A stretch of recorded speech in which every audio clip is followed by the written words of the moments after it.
সাদা অ্যাপ্রনের ভাঁজে লুকিয়ে থাকে অগণিত মানুষের স্বপ্ন আর বিশ্বাস।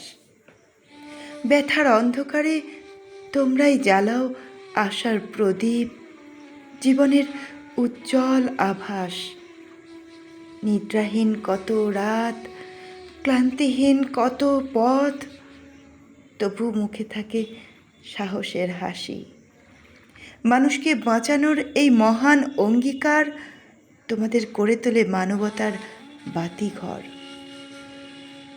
জীবন মৃত্যুর সূক্ষ্ম সীমানায় দাঁড়িয়ে প্রতিটি সিদ্ধান্ত যেন এক কঠিন পরীক্ষা। নিজের ক্লান্তি, নিজের ব্যথা ভুলে অন্যের জীবনের জন্য অবিরাম লড়াই করে যাও তোমরা। তবু সবসময় জোটে না শুধু কৃতজ্ঞতার ফুল। ভুল বোঝাবুঝি, তাচ্ছিল্য, বিরূপ মন্তব্য, কখনো কখনো অবিশ্বাসের ভারও নীরবে বহন করতে হয় তোমাদের। তবু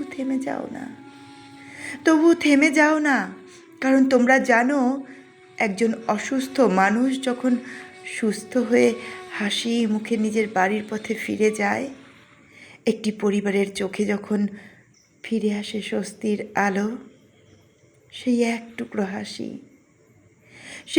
টুকরো হাসি, সেই পরম প্রাপ্তি সব অপমান, সব ক্লান্তি, সব কষ্টকে মুহূর্তে তুচ্ছ করে দেয়। আজকের এই বিশেষ দিনে জানাই হৃদয়ের গভীর শ্রদ্ধা, কৃতজ্ঞতা আর ভালোবাসা। যারা নিজেদের সময়, স্বপ্ন আর বিশ্রাম উৎসর্গ করে অন্যের জীবনে ফিরিয়ে আনেন নতুন ভোর, সেই সকল চিকিৎসকদের প্রতি রইল অশেষ সম্মান। নমস্কার। শুভ ডাক্তারস ডে। মানবতার এই নীরব যোদ্ধাদের জানাই আন্তরিক প্রণাম। পাঠ করলাম সুভাষ কর্মকারের লেখা ডাক্তারস ডে। পাঠে আমি পম্পা কুণ্ডু।